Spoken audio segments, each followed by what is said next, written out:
Hello students. Chapter is going on cash book, books of original entry, cash book.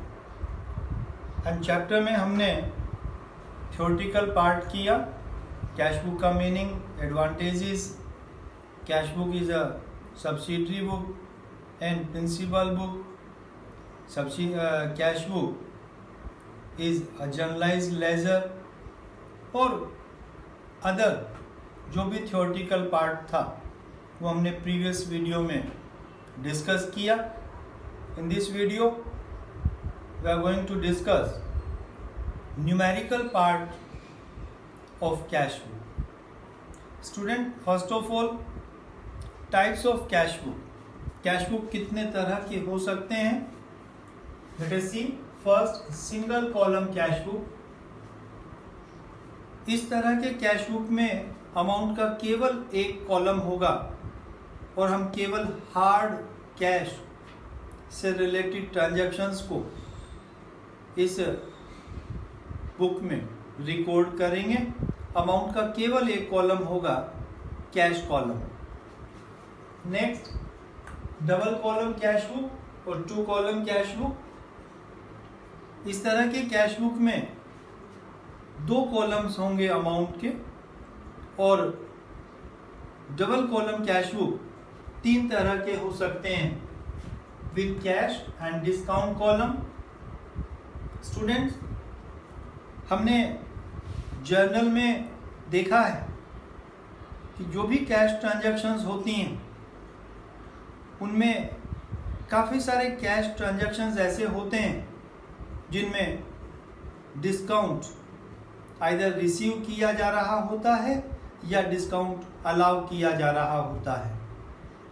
तो because cash के साथ साथ discount भी काफ़ी सारे ट्रांजैक्शंस में होता है, तो कैश पार्ट को कैश बुक में रिकॉर्ड करें और डिस्काउंट को कहीं और अदर बुक्स में रिकॉर्ड करें. इससे बचने के लिए कैश के साथ साथ डिस्काउंट कॉलम भी बना लिया जाता है. तो cash with discount column cash book. Then bank with discount column. कुछ बिजनेस ऐसे भी होते हैं जो अपने सभी कैश ट्रांजैक्शंस थ्रू बैंक करते हैं. हार्ड कैश में वो ट्रांजैक्ट करते ही नहीं हैं. जितने भी कैश रिसीट्स होंगे, कैश पेमेंट्स होंगे, वो थ्रू बैंक होते हैं. तो उस केस में कैश का कॉलम नहीं बनाएंगे, कैश की जगह पर बैंक कॉलम आ जाएगा. और वही बिकॉज कैश ट्रांजैक्शंस में प्राय डिस्काउंट होता है, तो डिस्काउंट से रिलेटेड ट्रांजैक्शंस को रिकॉर्ड करने के लिए बैंक के साथ साथ एक और कॉलम बनाएंगे अमाउंट का, discount column. Then third, cash with bank column. Students, ये कैश बुक का जो टाइप है ये हमारे लिए बड़ा इंपॉर्टेंट है,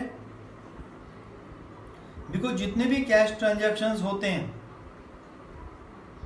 वो आइदर इन हार्ड कैश होते हैं या फिर काफ़ी सारे ट्रांजैक्शंस थ्रू बैंक भी हो सकते हैं. अब ऐसे में हम प्राय कैश बुक में दो अमाउंट के कॉलम मेंटेन करते हैं, एक कैश कॉलम और एक बैंक कॉलम. और हार्ड कैश और बैंक से रिलेटेड सभी ट्रांजैक्शंस को इस तरह के कैश बुक में रिकॉर्ड किया जाता है. तो cash book having two column, cash and bank, two column cash book. तो ये टू कॉलम और डबल कॉलम कैश बुक तीन तरह की हो सकती हैं. देन नेक्स्ट एक टाइप आता है triple column cash book. Triple column cash book में क्या होगा, जो अभी हमने डिस्कस किया, cash with bank column. Student, हमने यहाँ पर कैश कॉलम मेंटेन किया to record hard cash transactions. हमने बैंक कॉलम मेंटेन किया बिकॉज बहुत सारे ट्रांजैक्शंस थ्रू बैंक होते हैं. बट जब कैश ट्रांजैक्शंस होते हैं तो प्राय डिस्काउंट भी आइदर रिसीव कर रहे होते हैं और अलाउ कर रहे होते हैं. तो यहाँ एक और कॉलम मेंटेन किया जाता है डिस्काउंट का. तो ट्रिपल कॉलम कैश बुक में थ्री कॉलम्स अमाउंट के हम लोग बना रहे होंगे, एक cash, bank and discount. Then last type of cash book, petty cash book. Petty cash book, student बहुत सारे कैश ट्रांजैक्शंस ऐसे होते हैं जो पैटी कैश उससे रिलेटेड होते हैं. लाइक हमने 11 रुपये बैगर को दे दिए, हमने कोई स्टेशनरी मंगाई 50 रुपये की, हमने कोई पोस्टेज स्टाम्प्स मंगाई. इस तरह से बहुत सारे पैटी एक्सपेंसेस होते हैं, 10 रुपये के, 20 रुपये के, 50 रुपये के, 100 रुपये के. तो अब मेन कैश बुक में अगर इस तरह से पैटी कैश उससे रिलेटेड ट्रांजैक्शंस भी हम रिकॉर्ड करने लगे तो कैश बुक बहुत बल्की हो जाएगी, और साथ ही साथ हेड कैशियर का इस तरह के इनसिग्निफिकेंट स्मॉल पैटी कैश से रिलेटेड ट्रांजैक्शंस को रिकॉर्ड करने में टाइम भी वेस्ट होगा. तो ऐसे में petty expenses, petty cash expenses को रिकॉर्ड करने के लिए एक सेपरेट बुक मेंटेन की जा सकती है, petty cash.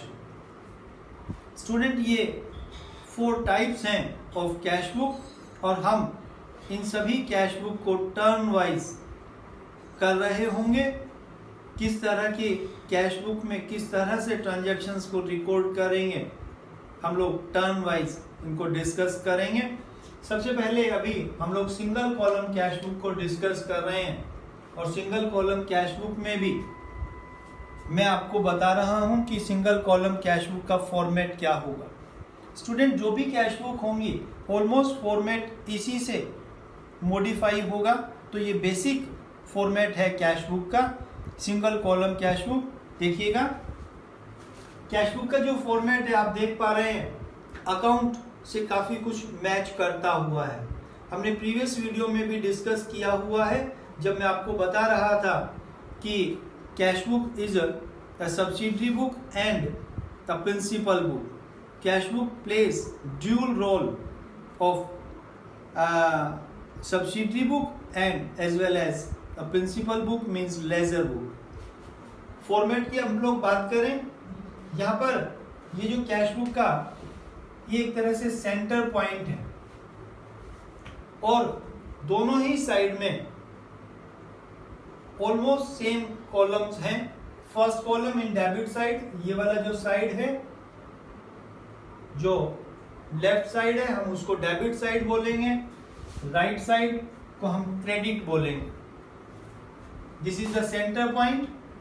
And in debit side first column date, because it's a book of original entry and we record all transactions in cash book related to cash on the basis of source documents of accounting or on the basis of vouchers. So transactions को हम लोग chronological order में record कर रहे होंगे, हम date wise transactions को record कर रहे होंगे. तो first column date का रहेगा.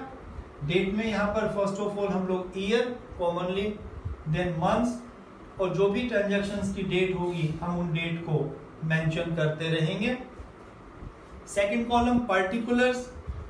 पार्टिकुलर्स में जो भी ट्रांजैक्शंस है कैश उससे रिलेटेड, अदर देन कैश जो भी अकाउंट अफेक्ट हो रहा है हम उसका डिटेल यहाँ पर मेंशन करेंगे कि अदर देन कैश कौन सा अकाउंट अफेक्ट हो रहा है. मींस कैश अकाउंट किस दूसरे अकाउंट से अफेक्ट हो रहा है. हम लोग अभी न्यूमेरिकल पार्ट करेंगे तो मैं बताऊंगा, डिस्कस करेंगे. हम लोग यहाँ पर्टिकुलर्स के कॉलम में जब भी रिकॉर्डिंग करेंगे हम लोग 2 से शुरू कर रहे होंगे. 2 ओके. देन ये जो पर्टिकुलर्स का कॉलम है हम इसको रिसिट्स भी बोलेंगे, रिसिट्स कॉलम. बिकॉज कैश इससे रिलेटेड जितने भी ट्रांजैक्शंस होंगे, 2 ही तरह के ट्रांजैक्शंस होंगे. आइदर कैश हम रिसीव कर रहे होंगे और हम कैश पे कर रहे होंगे. तो कैश अगर रिसीव कर रहे हैं तो वो सभी ट्रांजैक्शंस डेबिट साइड में रिकॉर्ड करेंगे. मैं आपको बताऊंगा भी, एक्सप्लेन करूंगा. देन नेक्स्ट कॉलम है वाउचर्स नंबर. स्टूडेंट कैश कोई भी बिजनेस के लिए बड़ा इंपॉर्टेंट होता है. कैश में बहुत तरह के फ्रॉड होने के चांसेस होते हैं. कैश बुक में जब हम ट्रांजैक्शंस को रिकॉर्ड कर रहे होंगे तो हर ट्रांजैक्शंस कोई ना कोई सोर्स डॉक्यूमेंट्स से सपोर्टेड होगी। तो किस डॉक्यूमेंट से सपोर्टेड है, उसका वाउचर्स नंबर क्या है, हम उस वाउचर्स नंबर को यहाँ पर मेंशन करेंगे। हालांकि हमको क्वेश्चंस करते समय एग्जाम में इस तरह की प्रॉब्लम्स नहीं मिलेगी, बट प्रैक्टिकली बिजनेसमैन जब कैश बुक को मेंटेन करते हैं तो वो जरूर से यहाँ पर वाउचर्स कॉलम में वाउचर्स नंबर को मेंशन करते हैं।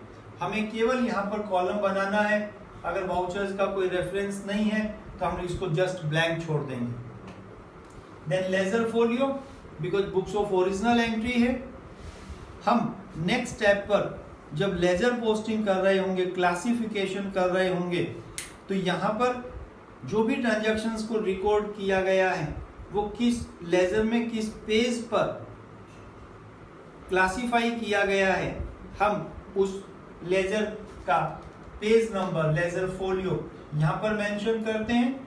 और वही चीज कि हमें यहाँ पर इस तरह का कोई पेज नंबर शो नहीं करना, हमें जस्ट कॉलम बनाना है। बट प्रैक्टिकली बिजनेसमैन जब इस कैश बुक को मेंटेन कर रहे होते हैं तो यहाँ पर लेजर फोलियो जरूर से आता है।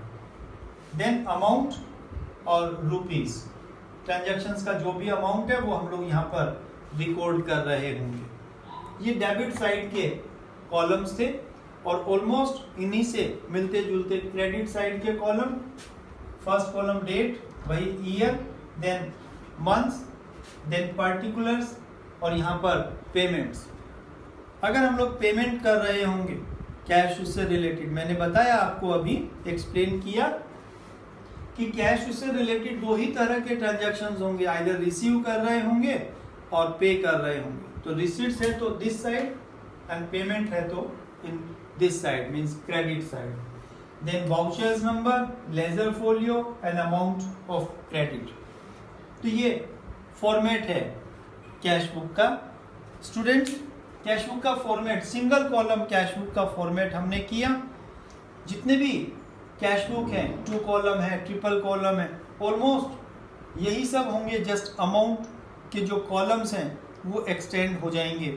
2 कॉलम में 2 कॉलम्स हो जाएंगे, ट्रिपल कॉलम में ट्रिपल कॉलम्स हो जाएंगे। तो इस तरह से हम लोग ये हमारा फॉर्मेट है। ओके, तो ये हमारा फॉर्मेट। देन हम लोग इसको किस तरह से रिकॉर्ड कर रहे होंगे, रिकॉर्ड करने के लिए मैंने आपको बताया हुआ है, cash book is just like to cash account. Cash book is just like to cash account. तो यहाँ पर रिकॉर्ड करने के लिए, चूंकि ये बेशक कैश बुक है बट जस्ट कैश अकाउंट है, कैश अकाउंट से रिलेटेड ट्रांजैक्शंस को रिकॉर्ड कर रहे हैं, कैश उससे रिलेटेड ट्रांजैक्शंस को रिकॉर्ड कर रहे हैं। तो ट्रांजैक्शंस को रिकॉर्ड करने के लिए हम cash account means real account के रूल्स को फॉलो करेंगे। रियल अकाउंट का जो रूल्स है, debit what comes in, credit what goes out. Debit what comes in and credit what goes out. Means कोई भी ट्रांजैक्शन से अगर हम कैश रिसीव कर रहे हैं, कैश रिसीव कर रहे हैं, तो वो ट्रांजैक्शंस कैश बुक के डेबिट में रिकॉर्ड किया जाएगा। और इसी कारण यहाँ डेबिट साइड को हमने रिसीट साइड बोला है। And credit what goes out means cash अगर जा रहा है, कैश पे कर रहे हैं, तो वो क्रेडिट में रिकॉर्ड होगा। और यही कारण है कि क्रेडिट साइड को हमने पेमेंट साइड बोला है। तो यहाँ पर स्टूडेंट्स बहुत ज़्यादा आपको रूल्स अप्लाई करने की जरूरत नहीं है, बिकॉज पर्टिकुलर्स में हमने हिंट दिया हुआ है, debit side is receipt side and credit side is payment side. If business receives cash then it will be recorded in debit, and if business paid cash will be recorded in credit. Okay, student, किस तरह से हम transactions को record करेंगे इसको with example हम next video में discuss करते हैं। आई थिंक जितना भी मैंने आपको यहाँ पे कैश बुक के टाइप्स के रिगार्डिंग और ट्रांजैक्शंस को रिकॉर्ड करने के लिए बताया, आई होप आपको समझ में आया होगा, क्लियर हुआ होगा। Okay, then numerical part we will discuss in coming video. Okay, thank you for watching.